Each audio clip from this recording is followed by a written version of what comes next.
Hello everyone, good morning to all of you and welcome to online study point. दोस्तों, आज के इस video में हम 2 और 3 दिसंबर से रिलेटेड करंट अफेयर के सभी इंपॉर्टेंट क्वेश्चन को कवर करने वाले हैं। क्योंकि कल की यानी कि 2 दिसंबर की क्लास नहीं हो पाई थी, इसलिए दोनों दिन के करंट अफेयर को हम आज ही कवर करेंगे। आप अनअकैडमी के इस टेस्ट सीरीज से जुड़ सकते हैं, जो कि आप लोगों के लिए बिल्कुल फ्री है। लिंक डिस्क्रिप्शन बॉक्स में दी हुई है। यदि आप लोगों को इस करंट अफेयर के वीडियो की PDF चाहिए तो आप हमारे इस मोबाइल एप्लीकेशन को भी इंस्टॉल कर सकते हैं, जिसमें आप लोगों को डेली क्विज, फ्री PDF और प्रतिदिन के करंट अफेयर का ऑडियो भी मिल सकेगा। तो स्टार्ट करते हैं हमारा पहला क्वेश्चन। हाल ही में राष्ट्रीय प्रदूषण नियंत्रण दिवस ये कब मनाया गया है, यानी कि नेशनल पॉल्यूशन कंट्रोल डे। तो ये भी हाल ही में मनाया गया है 2 दिसंबर को।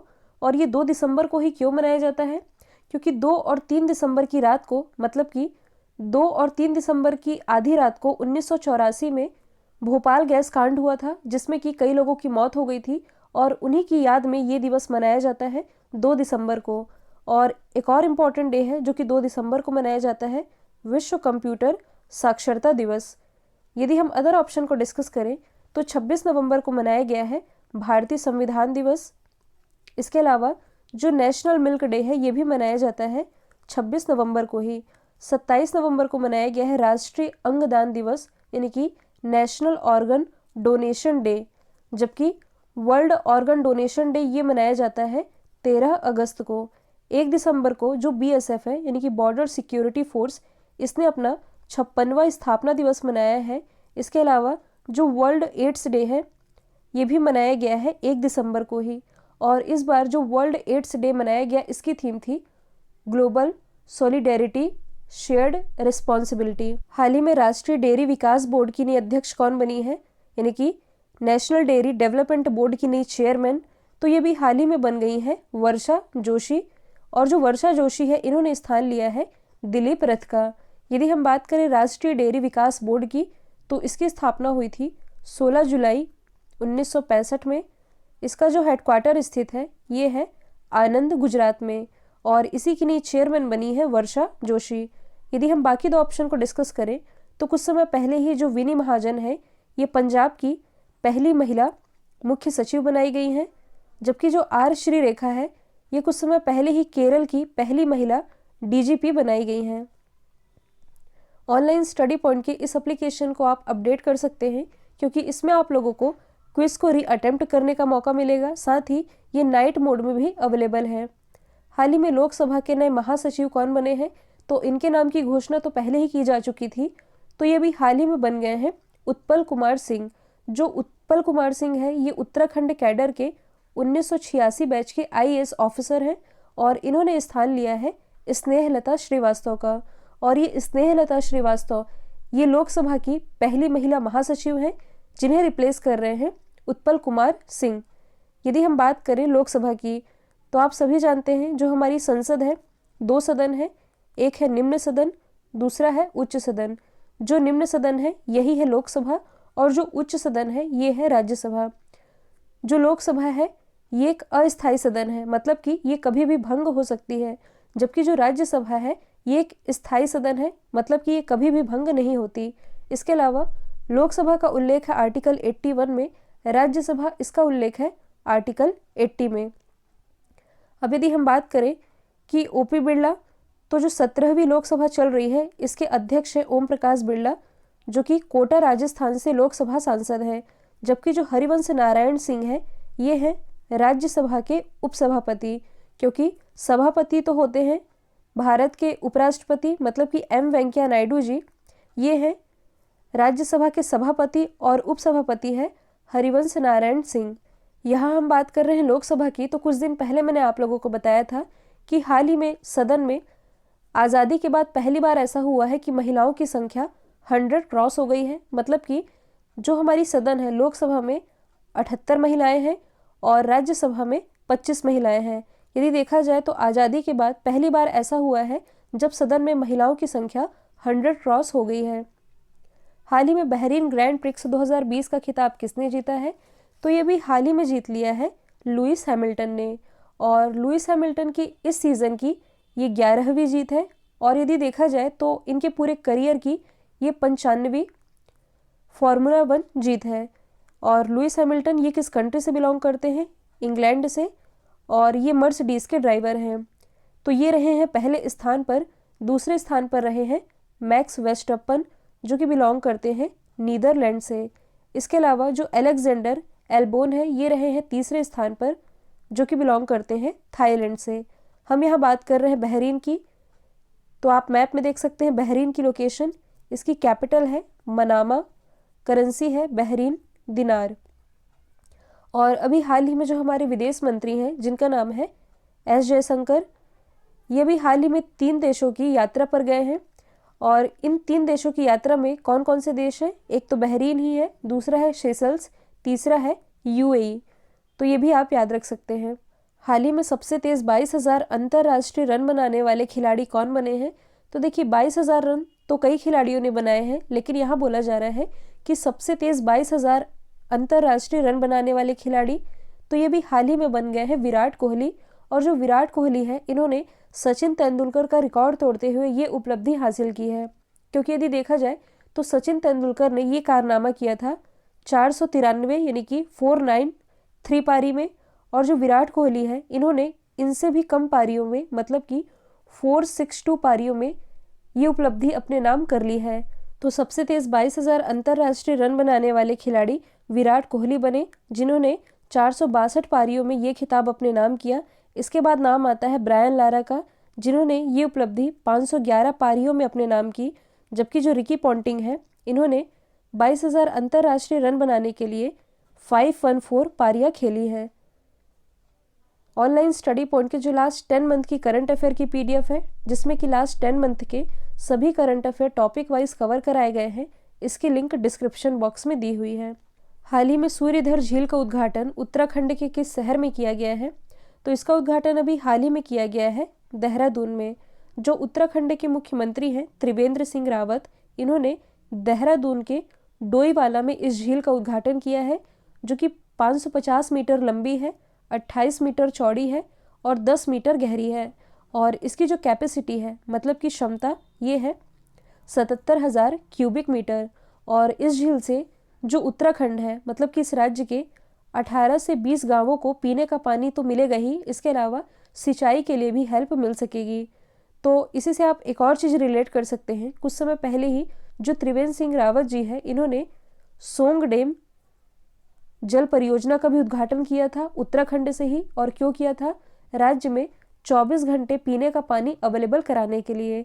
और अब इस सूर्यधर झील का भी उद्घाटन किया गया है उत्तराखंड में ही, उत्तराखंड के देहरादून से। देखिए जो देहरादून है ये उत्तराखंड की तो राजधानी है ही, अभी हाल ही में उत्तराखंड की समर कैपिटल यानी कि ग्रीष्मकालीन राजधानी भी बनाई गई है। इसका नाम है गैरसेंड। ऑप्शन में आपको जो शहरों के नाम दिख रहे हैं ये उत्तराखंड से ही रिलेटेड है, जो कि अभी हाल ही में चर्चे में रहे हैं। यदि हम बात करें नैनीताल की, तो अभी कुछ दिन पहले ही उत्तराखंड के नैनीताल में भारत का पहला मास गार्डन या आप कह सकते हैं काई गार्डन स्थापित किया गया है। उत्तराखंड के पिथौरागढ़ जिले में भारत का पहला लाइकेन पार्क या इसे आप कह सकते हैं कवक पार्क ये स्थापित किया गया है। और 2 या 3 महीने पहले की बात है, भारत की सबसे बड़ी तितली होने का तमगा ये उत्तराखंड के पिथौरागढ़ की एक तितली है जिसका नाम है मादा गोल्डन बर्ड विंग, इसे मिला है। यदि हम बात करें ऋषिकेश की, तो ऋषिकेश में भारत का पहला ग्लास ब्रिज बनाए जाने की मंजूरी दी गई है। तो ये सभी आप याद रख सकते हैं। हाल ही में जारी किए गए अमेरिकी वायु गुणवत्ता सूचकांक यानी कि यूएस एयर क्वालिटी इंडेक्स, जो कि अभी हाल ही में जारी किया गया है, इसके अनुसार दुनिया का सबसे प्रदूषित शहर ये कौन बना है? तो अभी हाल ही में ये जो रैंकिंग रिलीज़ की गई इसके अनुसार पूरे वर्ल्ड में सबसे प्रदूषित यानी कि सबसे पॉल्यूटेड सिटी ये बन गया है लाहौर, जो कि स्थित है पाकिस्तान में। अच्छा, पाकिस्तान की राजधानी ये तो अभी इस्लामाबाद है। इस्लामाबाद के पहले मतलब कि जब भारत और पाकिस्तान का विभाजन हुआ था तब उस समय पाकिस्तान की राजधानी लाहौर थी। यदि हम बात करें कि यहाँ के प्राइम मिनिस्टर कौन है, तो ये है इमरान खान। और जो प्रेसिडेंट है इनका नाम है आरिफ अलवी। 100% सौर ऊर्जा से संचालित विश्व की पहली संसद ये पाकिस्तान की ही है। तो देखिए लाहौर इस पॉल्यूटेड सिटी इंडेक्स में तो पहले स्थान पर रहा है, दूसरे स्थान पर रही है नई दिल्ली और तीसरे स्थान पर है काठमांडू, जो कि नेपाल की कैपिटल है। संघाई से आप एक चीज़ रिलेट कर सकते हैं, संघाई जो कि चाइना का शहर है। 2 दिन पहले मैंने आप लोगों को बताया था कि हाल ही में विश्व का सबसे जुड़ा हुआ शहर यानी कि सबसे कनेक्टेड सिटी ये संघाई ही बना है। हाल ही में हॉर्नबिल फेस्टिवल का 21वां संस्करण ये कहाँ मनाया गया, तो ये भी हाल ही में मनाया गया है नागालैंड में। और मैंने आप लोगों को पहले भी बताया था कि कोरोना के बढ़ते संक्रमण के कारण पहली बार ये जो फेस्टिवल है ये वर्चुअली मनाया गया है।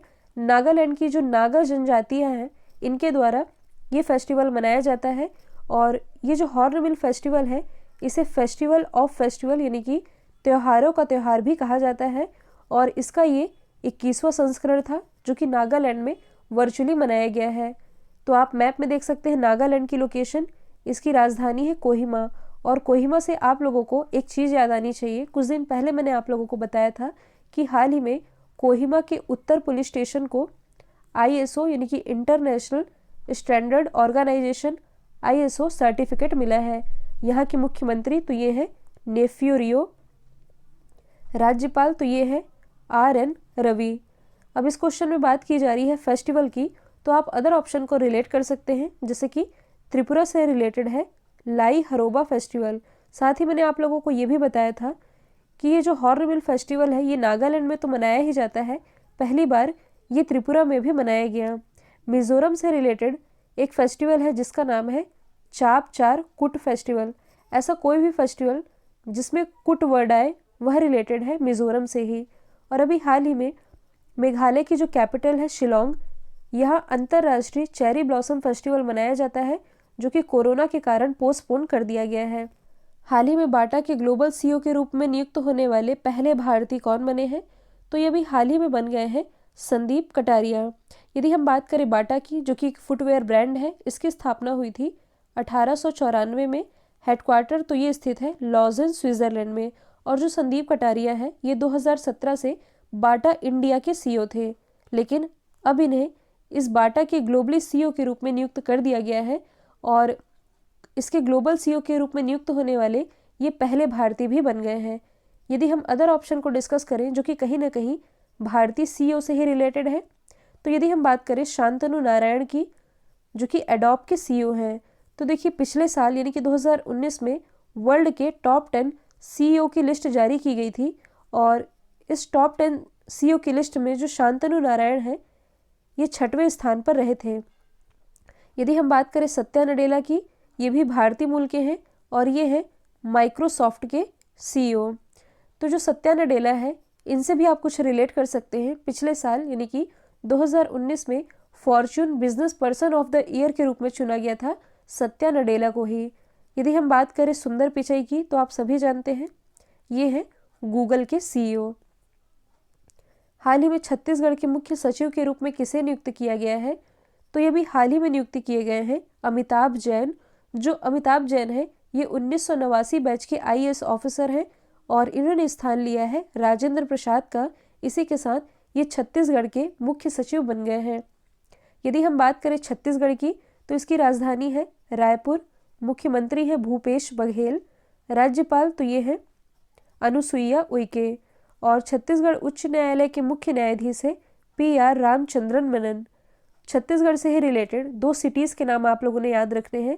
पहला तो है अंबिकापुर। तो देखिए जो अंबिकापुर है यहाँ भारत का पहला गार्बेज कैफ़े स्थापित किया गया है। दूसरा आपने याद रखना है बीजापुर।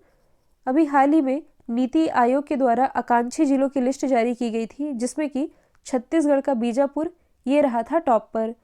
यदि हम अदर ऑप्शन को डिस्कस करें, तो हाल ही में जो जिष्णु बरुआ है ये बनाए गए हैं असम के मुख्य सचिव, जबकि जो राजीव चौधरी है ये भी हाल ही में सीमा सड़क संगठन यानी कि बॉर्डर रोड ऑर्गेनाइजेशन के नए महानिदेशक बन गए हैं। हाल ही में किस राज्य ने one time settlement scheme launch की है, तो ये भी हाल ही में लॉन्च की गई है गोवा के द्वारा। और क्यों की गई है, तो देखिए जो भी बकाया बिजली बिल यानी कि जो भी पेंडिंग बिजली बिल होता है उसके पेमेंट में छूट प्रदान करने के लिए। और इस योजना की खास बात क्या है, तो देखिए जो भी उपभोक्ता होंगे वे अब किस्तों में बिजली बिल का भुगतान कर सकेंगे। इसके अलावा भुगतान के लिए जो भी बकाया राशि है इसकी कोई भी सीमा नहीं होगी। यही है वन टाइम सेटलमेंट स्कीम जो कि लॉन्च किया गया है गोवा के द्वारा। आप मैप में देख सकते हैं महाराष्ट्र के नीचे ये जो आप छोटा सा देख रहे हैं ये है गोवा, जो कि क्षेत्रफल की दृष्टि से भारत का सबसे छोटा राज्य है, जबकि सबसे बड़ा राज्य ये है राजस्थान। इसकी राजधानी है पणजी, जो कि मांडवी नदी के किनारे बसा हुआ है। मुख्यमंत्री है प्रमोद सावंत। राज्यपाल है भगत सिंह कोश्यारी, जो कि महाराष्ट्र के राज्यपाल हैं, लेकिन अब ये गोवा के भी राज्यपाल का एडिशनल चार्ज संभाल रहे हैं। गोवा से ही रिलेटेड यदि हम कुछ इंपॉर्टेंट फैक्ट की बात करें तो हाल ही में जो गोवा है ये कोरोना के लिए आयुर्वेद का इस्तेमाल करने वाला पहला राज्य बना है। और अभी हाल ही में हर घर जल योजना के कार्यान्वयन में जो गोवा है ये रहा है टॉप पर। और अभी हाल ही में जो गोवा है यही भारत का पहला बालू टिब्बा यानी कि सैंड ड्यून पार्क स्थापित किया जा रहा है। हाल ही में बाफ्टा ब्रेक थ्रू इनिशिएटिव के लिए भारतीय एम्बेसडर के रूप में किसे चुना गया है, तो ये भी हाल ही में चुने गए हैं ऑस्कर विनर AR रहमान। यदि हम बात करें बाफ्टा की यानी कि British academy of film and television arts, इसकी स्थापना हुई थी 1947 में। हेडक्वार्टर तो ये स्थित है लंदन में। और देखिए जो बाफ्टा अवार्ड 2020 प्रदान किए गए हैं इसके लिए ऑलरेडी एक वीडियो मैंने बना रखा है। यदि आप लोगों को उस वीडियो को देखना है तो उसकी लिंक डिस्क्रिप्शन बॉक्स में दी हुई है। अब देखिए यहाँ बात की जा रही है भारतीय एम्बेसडर की, तो आप अदर ऑप्शन को रिलेट कर सकते हैं। जैसे कि जो AR रहमान है इन्हें तो बाफ्टा ब्रेक थ्रू इनिशिएटिव के लिए भारतीय एम्बेसडर बनाया गया है, जबकि जो सौरव गांगुली जी हैं जो कि BCCI के 39वें क्रम के अध्यक्ष हैं, जो नेक्स्ट ईयर टोक्यो ओलंपिक होना है इसमें भारत की तरफ से ये गुडविल एम्बेसडर बनाए गए हैं। यदि हम बात करें खुशी चिंदलिया की, जो कि बिलोंग करती हैं सूरत गुजरात से, इन्हें अभी हाल ही में UNEP यानी कि यूनाइटेड नेशन एनवायरनमेंट प्रोग्राम के लिए भारत का ग्रीन एम्बेसडर अपॉइंट किया गया है। जबकि जो M नेत्रा है ये 13 वर्षीय है और बिलोंग करती है तमिलनाडु से। अभी हाल ही में इन्हें यूनाइटेड नेशन के द्वारा goodwill ambassador to the poor appoint किया गया है। कोरोना वैक्सीन को मंजूरी देने वाला पहला यूरोपीय देश ये कौन बना है, तो ये भी हाल ही में बन गया है ब्रिटेन। तो देखिए जो अमेरिकी फार्मा कंपनी है जिसका नाम है फाइजर और जो जर्मन कंपनी है जिसका नाम है BioNTech, इन दोनों की ही जो जॉइंट कोरोना वैक्सीन है इसे अप्रूवल दे दिया गया है। और यह जॉइंट वैक्सीन फ्रीज 3 ट्रायल में 95% असरदार साबित हुई है और इसी के लिए इसे मंजूरी देने वाला पहला यूरोपीय देश ये बन गया है ब्रिटेन। तो सबसे पहले आप वर्ल्ड मैप में देख सकते हैं UK की लोकेशन, ये है नॉर्थ अमेरिका, ये है साउथ अमेरिका, अफ्रीका, इसके पास ये जो आप देख रहे हैं मेडागास्कर, ऑस्ट्रेलिया, न्यूजीलैंड और न्यूजीलैंड के नीचे में यहाँ स्थित है भारत का 8वां महाद्वीप जिसका नाम है ज़ीलैंडिया, ये है अपना एशिया। और ये जो UK है ये स्थित है यूरोप महाद्वीप में। यदि हम बात करें UK की तो इसकी कैपिटल है लंदन, करेंसी तो ये है पाउंड स्टर्लिंग। इसे आप थोड़ा जूम करके भी देख सकते हैं। तो ये है UK और ये है फ्रांस, इन दोनों के ही बीच में एक स्ट्रेट है जिसका नाम है डोवर स्ट्रेट, या आप कह सकते हैं डोवर जल डमरू मध्य। अब ये स्ट्रेट क्या होते हैं तो मैंने आप लोगों को बताया भी था, जहाँ दो भूभाग अलग होते हैं और दो सागर मिलते हैं वहाँ निर्माण होता है जल डमरू मध्य का। जैसे कि दो भूभाग कौन कौन से अलग हो रहे हैं, यहाँ UK और यहाँ फ्रांस अलग हो रहे हैं, और कौन से जो जल भाग है वो मिल रहे हैं तो नॉर्थ सी और यहाँ अटलांटिक ओशन ये मिल रहे हैं और ये भूभाग अलग हो रहे हैं, तब जा कर के डोवर स्ट्रेट का निर्माण हो रहा है। अब देखिए ऑप्शन में मैंने सभी यूरोपीय कंट्रीज़ के नाम लिखे हैं जो कि किसी न किसी मामले में पहले स्थान पर रहे हैं, तो इन्हें हम मैप के थ्रू भी डिस्कस करेंगे। तो एक बार आप इन्हें देख लीजिए, लग्जमबर्ग, जर्मनी, ब्रिटेन और स्कॉटलैंड। अब इन्हें हम मैप के थ्रू डिस्कस कर लेते हैं। सबसे पहले यदि हम बात करें लग्जमबर्ग की, तो यूरोप मैप में इसकी लोकेशन कहाँ है, ये जो आप देख रहे हैं जर्मनी और ये जो आप देख रहे हैं फ्रांस, इन दोनों देशों के बीच ये जो छोटा सा एरिया है बेल्जियम के पास, यही है लग्जमबर्ग। और जो लग्जमबर्ग है ये पब्लिक ट्रांसपोर्ट को फ्री करने वाला विश्व का पहला देश बना है। फिर हमारी दूसरी यूरोपीय कंट्री थी जर्मनी, तो लग्जमबर्ग के पास ही ये जो मैंने लोकेशन बताई है ये है जर्मनी की। जर्मनी से आप लोगों ने ये याद रखना है कि हाइड्रोजन से संचालित विश्व की पहली ट्रेन ये जर्मनी के द्वारा ही शुरू की गई थी। फिर तीसरे ऑप्शन में मैंने लिखा था ब्रिटेन, इसकी लोकेशन ऑलरेडी मैं आप लोगों को दिखा चुकी हूँ। देखिए जो ब्रिटेन है ये क्लाइमेट इमरजेंसी लागू करने वाला विश्व का पहला देश है। इसके अलावा यूरोपीय यूनियन से अलग होने वाली पहली कंट्री ये भी ब्रिटेन ही है। यूरोपीय यूनियन में पहले 28 कंट्रीज़ थी, ब्रिटेन के अलग होने के बाद अब यूरोपीय यूनियन में कुल 27 कंट्रीज़ रह गई हैं। इसके बाद चौथे ऑप्शन में मैंने लिखा था स्कॉटलैंड। तो यूके में ये जो आप ऊपर वाली लोकेशन देख रहे हैं ये है स्कॉटलैंड की। और अभी हाल ही में जो स्कॉटलैंड है इसने हाइड्रोजन से संचालित विश्व की पहली डबल डेकर बस लॉन्च की है। तो ये सभी आप याद रख सकते हैं। कल मैंने आप लोगों से पूछा था किस बिल के विरोध में किसानों ने दिल्ली चलो अभियान की शुरुआत की। राइट आंसर था कृषि कानून। अब आप लोगों के लिए आज का सवाल है, दुनिया का सबसे जुड़ा शहर कौन बना है? तो इसका जो भी आंसर है कमेंट बॉक्स में बताइएगा। वीडियो यदि पसंद आया है तो लाइक, शेयर और सब्सक्राइब करना बिल्कुल मत भूलिएगा। तो आज के लिए इतना ही। Thank you so much.